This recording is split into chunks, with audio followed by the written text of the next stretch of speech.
Hi అండి. Hema tailoring videos నుంచి అండి. ఈరోజు మనం కిచెన్లో వచ్చేసి కొబ్బరి అన్నం చేసుకుందామండి. ఈరోజు నవరాత్రుల్లో రెండో రోజు కదా, కాబట్టి అమ్మవారికి నైవేద్యంగా పెట్టడానికి కొబ్బరి అన్నం ప్రిపేర్ చేసుకుందామండి. దానికి ఏంటంటే మనం అది చేసే ముందు, మనం వీడియోలోకి వెళ్ళే ముందు నా ఛానల్ని చూడండి, లైక్ చేయండి, సబ్స్క్రైబ్ చేసుకోండి. థ్యాంక్ యూ అండి. ఇప్పుడు వీడియోలోకి వెళ్ళిపోదాం.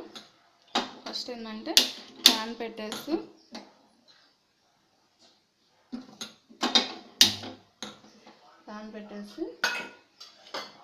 ఆయిల్ వేసుకుందాం. ఒక 2 టేబుల్స్ ఆయిల్ వేసుకొని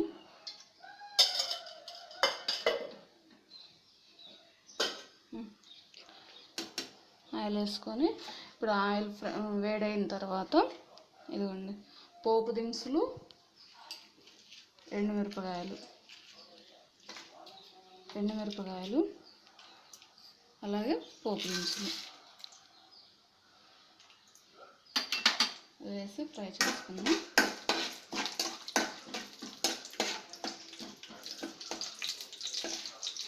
థ్యాంక్స్ అండి. నా వీడియోస్ అన్నీ చూస్తూ లైక్ చేస్తూ ఉన్నారు. అలాగే లైక్ చేస్తూ ఉండండి. కొత్త వీడియోస్ అన్నీ పెడుతుంటాను. టైలరింగ్ గురించి కానీ లేదా ఇలా కుకింగ్ గురించి కానీ పెడతానండి. ఉండగా మనం ఏంటంటే తర్వాత వచ్చేసి పల్లీలు,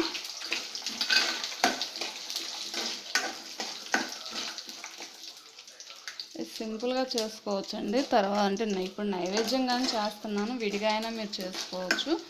బాగా టేస్టీగా ఉంటుంది. కొబ్బరి అన్నం కదండి, పిల్లలు కూడా ఇష్టంగా తింటారు. కొబ్బరి, పల్లీలు ఇవి కనిపిస్తూ ఉంటే. తర్వాత వచ్చేసి మనం పచ్చిమిరపకాయలు వేసుకుందాం.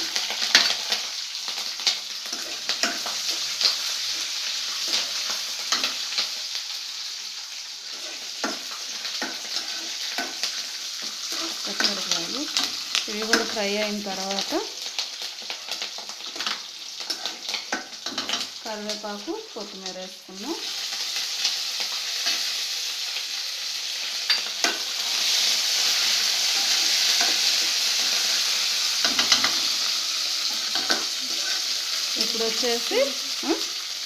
ఇప్పుడు వచ్చేసి కొబ్బరి వేసుకుందాము. ఈ కొబ్బరి వేసి కొంచెంసేపు ఫ్రై అవ్వాలండి ఆయిల్లో. మీరు దీన్ని ఆయిల్తో చేసుకోవచ్చు లేదా నెయ్యితో అయినా బాగానే ఉంటుంది. చూడటానికి కూడా కలర్ఫుల్గా, పిల్లలు కూడా ఇష్టపడేలా ఉంటుంది చూడంగానే. ఇలా ఇది కొంచెం సేపు ఫ్రై అయిన తర్వాత మనం దీంట్లోనే కొంచెం ఇది సాల్ట్ వేసుకున్నాము.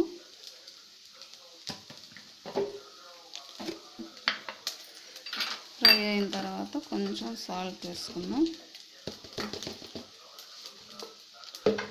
రుచికి సరిపడా, దీనికి అన్నానికి మొత్తానికి సరిపడా సాల్టు.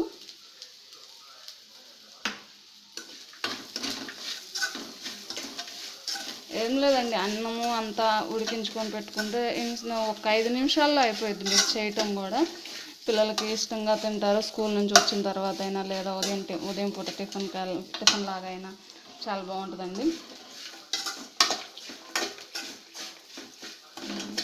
ఇది అలా కొంచెం ఫ్రై అయిన తర్వాత రైస్ యాడ్ చేసుకుందాం.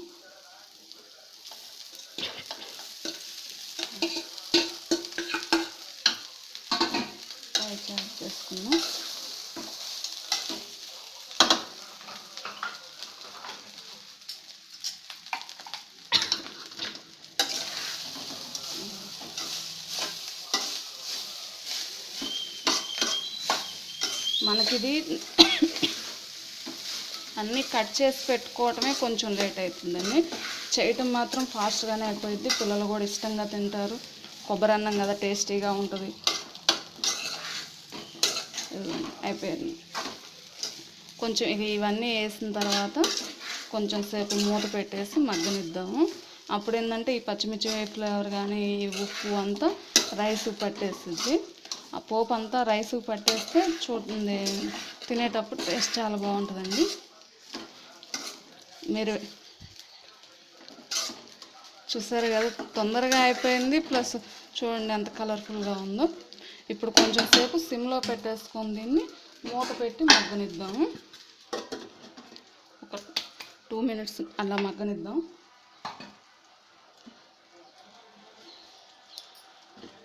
చూసేద్దామండి. చూడండి ఎంత కలర్ఫుల్గా ఉందో చూడండి.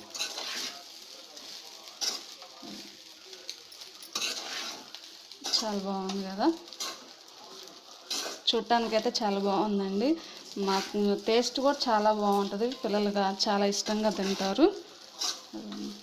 అమ్మవారికి నైవేద్యం పెట్టుకుందాం అనుకున్నాం కదండి. ఇప్పుడు దీన్ని ఒక బౌల్లో తీసుకొని అమ్మవారికి నైవేద్యంగా పెట్టేద్దాము.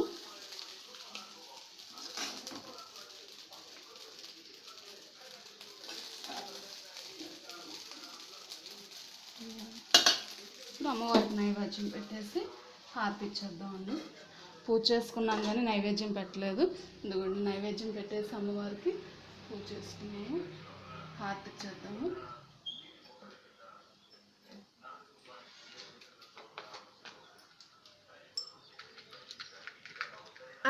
అమ్మవారి కాడ నైవేద్యం పెట్టాము. అదిగోండి అమ్మవారి దగ్గర నైవేద్యంగా పెట్టేసాము. ఇప్పుడు హారతి ఇచ్చుకుందాం.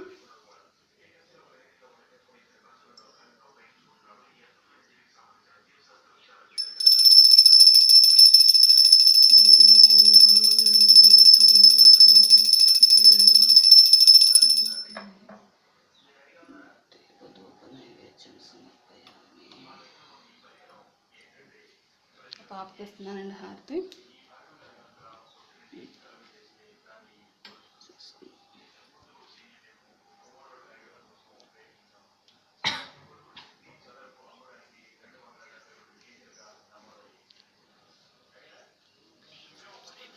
ప్లీజ్ సబ్స్క్రైబ్ చేయండి మా ఛానల్ని.